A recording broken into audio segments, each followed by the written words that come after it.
Hi guys, we're on the run again. We're gonna go. Ito na yung resulta guys, ang kalat guys. Kailangan ko nang linisin ang kalat ng master bath na. Good morning, Philippines.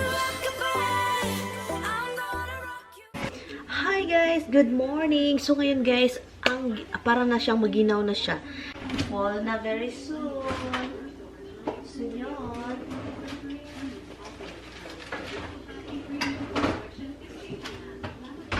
Yun.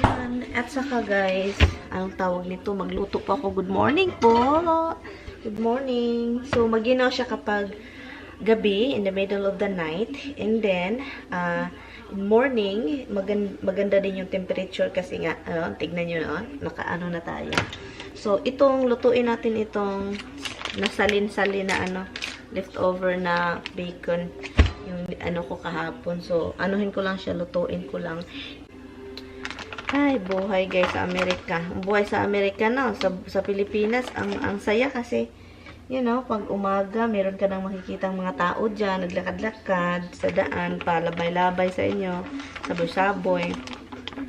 Dito, wala eh. Wala eh. Boring ng buhay guys. Boring ng buhay. Hello, ito yung gawain guys na hindi ko pwedeng ipagawa kay mister kasi po kapag gagawin niya ito yung likod niya is atake na naman. So, okay lang naman sa akin. So, ito yung gawain sa Amerika. Kailangan mong maglinis sa yard. Weeds here. She's having a little problem with the.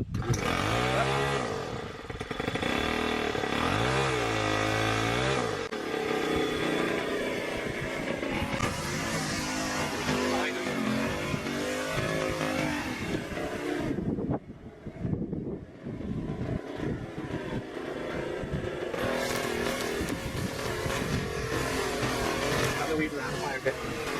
Yo, we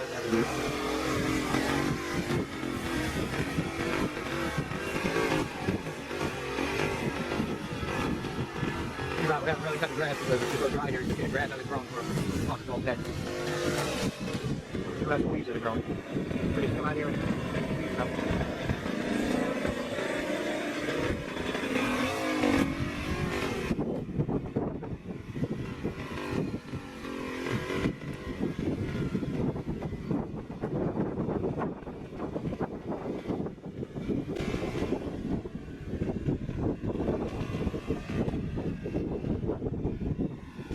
Like nothing grows here except for the weeds. And of course the battery's going dead. Hopefully I can get a couple of minutes before I have to shut this off. So it shuts off on its own. The recording will be gone.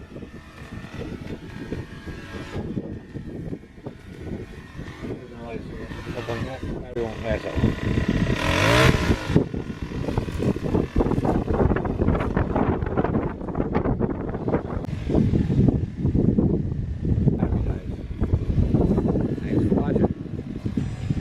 Maglaba tayo kasi meron tayong mga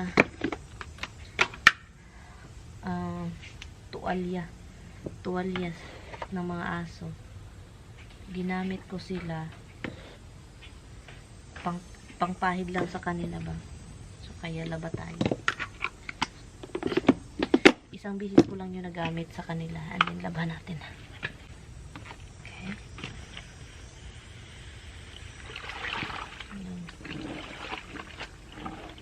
Hindi ito madumi eh. Ano lang po yung parang nagamit lang ng sandali. Sandali.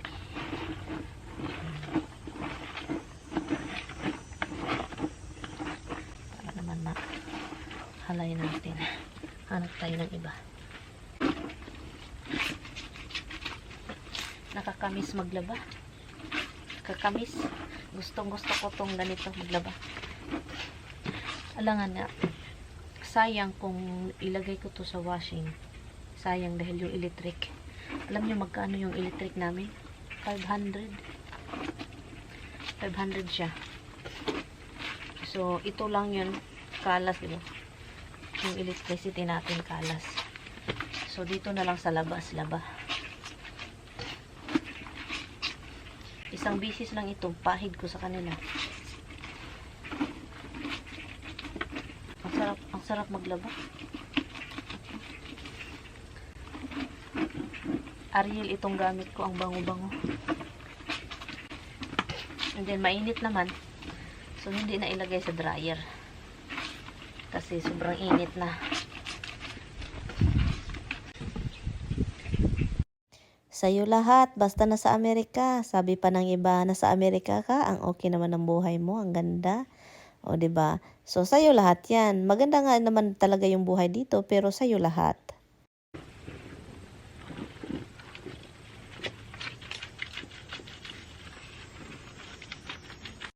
Ang sarap kaya maging asawa, at saka ang sarap kaya maglaba. Nakakamiss nga ito maglaba. So, yun. At saka, save din tayo ng electric. Oy. Noon, dito sa Amerika, sabi ko, ako lang ang naghalay, ang naglagay ng mga sampay sa labas. Pero alam nyo, sa isang bahay, hindi ko ito nagagawa dito lang sa bahay namin. Dahil po, nakikita ko yung mga kapitbahay namin din guys, mga tuwalya sa likuran. Di ba may mga swimming pool sila? Kami wala. So yun, sabi ko, masaya palang magsampay dito ha. Pwede pala. Nag-start yung araw ko na parang hindi okay yung pakiramdam ko. Pero sabi pa ng isip ko, kailangan kong gumalaw at maglinis. So bago nyan, kakain muna ako guys. And then samahan ninyo ako sa paglilinis sa ating bathroom. Tignan natin kung ano yung laman sa mga drawer doon sa CR natin kasi matagal-tagal ko nang hindi na-check kung anong yung laman. So, i-arrange natin yung iba. So, samahan nyo ako guys. Yun, tignan natin kung anong laman doon. Mga binili ni Mister. Ang kati-kati.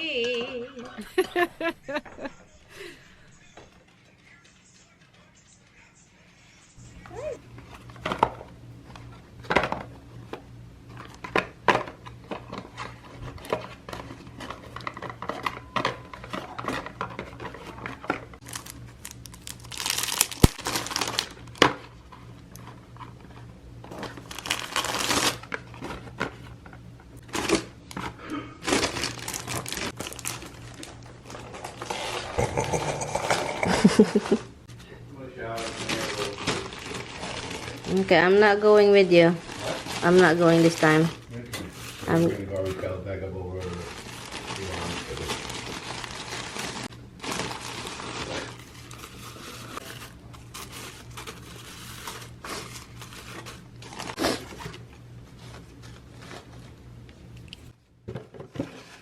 Anyway pala, i-explain ko lang ito sa mga hindi gumagamit nito. Ito pala yung pangtusok sa puwet. No, joke lang. Tampons po ito guys, yung isuksok sa ilalim ng anek ninyo. So yun siya. Gumagamit ako nito kapag meron akong lakad na kailangan kong gumamit nito. Diba? Madali ang lakad.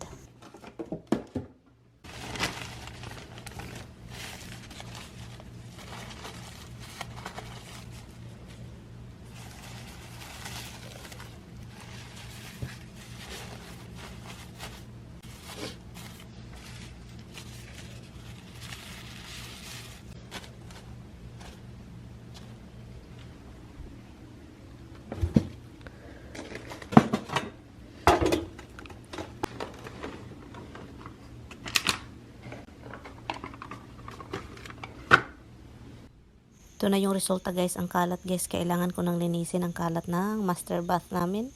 So kaya linis-linis pag may time. Gamitan natin ng vacuum. Tara, let's go tech. Sobrang aga kong naglinis guys kasi parang yung utak ko sabi pa galaw-galaw din paminsan kasi ang taba mo na dahil.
Nakita ninyo yun guys, ang daming sabon. So ipadala ko sa Pilipinas yung iba kasi nga ang daming sabon binili ni Mr.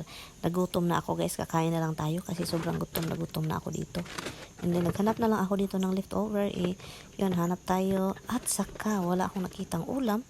Hindi mag-itlog tayo, simple lang. Hi guys, we're on the run again. We're gonna take care of my sister's cat. Why is it giving me a message? I'm gonna take care of my sister's cat. Then I'm gonna stop at the vitamin store. My wife's cut my head off because she wants to hold the camera. She don't want me to do it because she don't think I know how to hold a camera. She don't feel good, but she decided she wanted to come anyway. I don't know why. She can just stay home and be relaxed. But no, she's coming. So we're going to my sister's mother-in-law. We're going to put her garbage pails back up. Then we're going to go take care of my sister's cat. Feed it, let it out, and hang out with it for a little bit. And we're going to go to a GNC and pick up some vitamins. So then what? Vitamins? Well, I'll pick up turmeric and I'll probably pick up some more oregano oil. Oregano? We'll be traveling. Nothing much going on. Just doing we're like regular cat sitters now. It's our job is like take care of everybody else's animals so they can go away and enjoy their summer. A little craziness. I'm going somewhere. Bring my husband. So ngayon guys, andito kami sa CVS. Meron lang si Taming binibiling turmeric na kasi gusto niya magpunta sana sa GNC kaso ang layo na at saka late na guys. It's already 4:41 na ng hapon. And malayo na yung GNC kaya napagdesisyonan yan dito na lang sa CVS Pharmacy Lock. Kita ninyo yan dyan. So dito na lang kami naghanap si Tami ng turmeric and then yung oregano oil na palagi naming iniinom, nakatulong talaga siya sa amin. Sa GNC na lang, baka bukas agahan namin yun. Bahay na po kami guys. Hindi okay yung pakiramdam ko kanina. So pagdating ko sa bahay, luto agad ako ng ulam para kay Mr. para may gulay. Okay guys, good night. Ina namin tong vlog. Naligo ako katatapos ko lang naligo. Binublow dry lang yung buhok ko. Dimples, get down over there. Dimples down. So, matulog na kami guys. Kasi po, it's 10 o'clock na. Kailangan nang matulog. Kailangan matulog. And, ano pa ba? And, bukas, linis na naman ako. Walang katapusang linis. Kanina, naglilinis ako, di ba? Bukas linis na naman tayo. But anyway, good night! See you tomorrow! Bye!